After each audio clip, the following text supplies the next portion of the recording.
Heboh pasukan Palestina bakar menara militer rezim Zionis hingga tak tersisa jadi arang.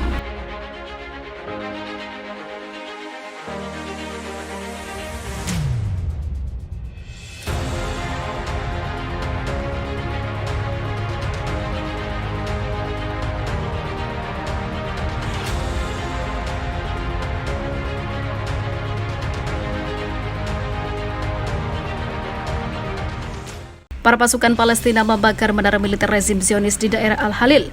Tentara dan pemukim Zionis melakukan berbagai kejahatan terhadap orang-orang Palestina yang tertindas, dari penghabisan hingga penangkapan dan penghancuran properti mereka. Orang-orang Palestina melancarkan pembalasan yang bukan main dengan melakukan operasi perlawanan terhadap rezim Zionis. Menurut situs Palestina Dunya Al-Watan, pemuda Palestina membakar menara rezim Zionis di daerah Al-Khalil yang terletak di selatan tepi barat Sungai Yordan. Berdasarkan laporan itu, pemuda Palestina membakar menara rezim Zionis dengan menggunakan bom molotov yang menyebabkan sejumlah tentara Zionis menjadi korban. Menurut laporan itu, rincian tentang tingkat cedera tentara Zionis belum dipublikasikan, namun hal itu menimbulkan korban dan juga kerugian besar bagi Zionis.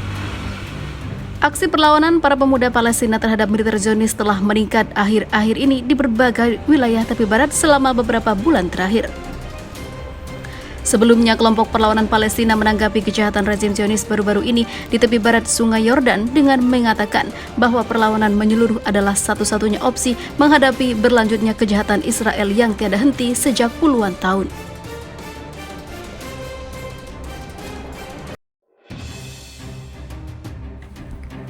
Sudah perang sejak lama, Israel hingga kini tidak bisa menguasai jalur Gaza meskipun dibantu Amerika. Begini alasannya. Israel memiliki riwayat panjang dalam konfliknya dengan Palestina. Adapun sumber permasalahan kedua negara tersebut adalah terkait pengakuan wilayah.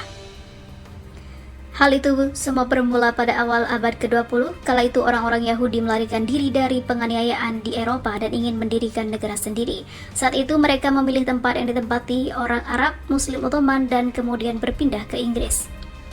Melihat hal ini, orang-orang Arab melawan karena melihat tanah itu sebagai hak mereka. Akhirnya perang pun tak terhindarkan dan Israel resmi memproklamasikan kemerdekaannya. Dikutip dari laman Fox, Perang 1967 menjadi peristiwa penting untuk jalannya konflik masa kini, yaitu karena membuat Israel menguasai tepi barat dan jalur Gaza, dua wilayah yang menjadi rumah bagi populasi besar warga Palestina. Tepi barat secara nominal mungkin dikendalikan oleh otoritas Palestina, namun tetap saja mereka berada di bawah pendudukan Israel. Dalam hal ini, Israel memperlakukan blokade dan melakukan pembatasan pada kegiatan warga Palestina di tepi barat. Selain itu, warga Israel juga terus membangun komunitas yang terus berkembang di tepi barat. Lantas bagaimana dengan Gaza sendiri? Jalur Gaza adalah rumah bagi sekitar 2 juta warga Palestina. Sejak tahun 2007, wilayah ini diperintah oleh Hamas yang bermula saat kelompok itu mengambil kendali dari otoritas Palestina yang dipimpin Fatah. Namun sama halnya dengan tepi barat, Israel juga melakukan blokade terhadap jalur Gaza.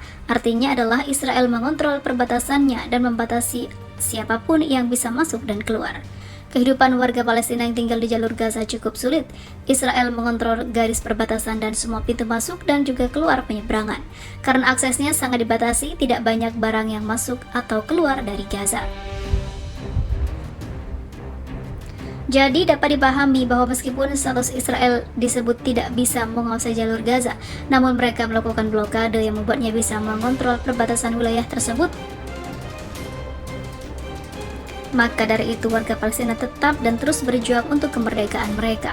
Hingga saat kini pun Israel tidak legal dan sepenuhnya bahkan tidak bisa menguasai jalur Gaza.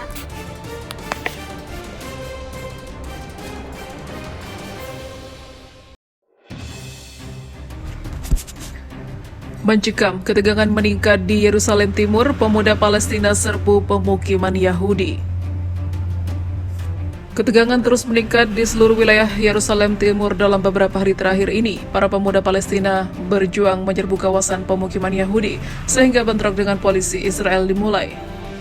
Bentrokan meletus di seluruh lingkungan Yerusalem Timur yang menjadi kerusuhan paling sengit yang pernah terjadi di kota yang diperebutkan itu dalam beberapa bulan terakhir. Ketegangan di Yerusalem Timur telah meningkat dalam minggu ini karena polisi dan pasukan keamanan Israel terus melakukan operasi pemburuan pelaku menembakkan awal pekan ini. Serangan itu menghabisi tentara-tentara Israel yang berada di pos pemeriksaan militer pada Senin 10 Oktober 2022. Bentrokan itu tampaknya sempat mereda pada Kamis, saat puluhan ribu kaum Yahudi berbondong-bondong ke Yerusalem untuk merayakan liburan Sukkot selama seminggu. Dilansir AFP, pada Jumat, pasukan keamanan Israel mencoba menghabisi 2 warga Palestina. Polisi Israel mengatakan telah menangkap 23 orang setelah konfrontasi.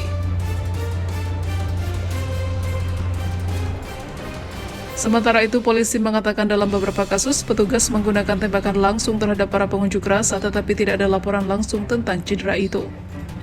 Seperti diketahui, tentara Israel dan polisinya memang brutal dan tidak pernah memikirkan tentang kemanusiaan.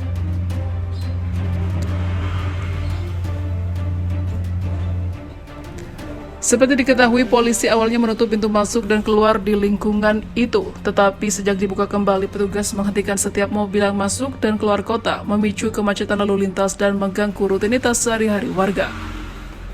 Sebagai tanggapan, toko-toko bisnis dan sekolah di seluruh Yerusalem Timur ditutup sebagai protes atas tindakan polisi dan dalam solidaritas dengan Syuafat.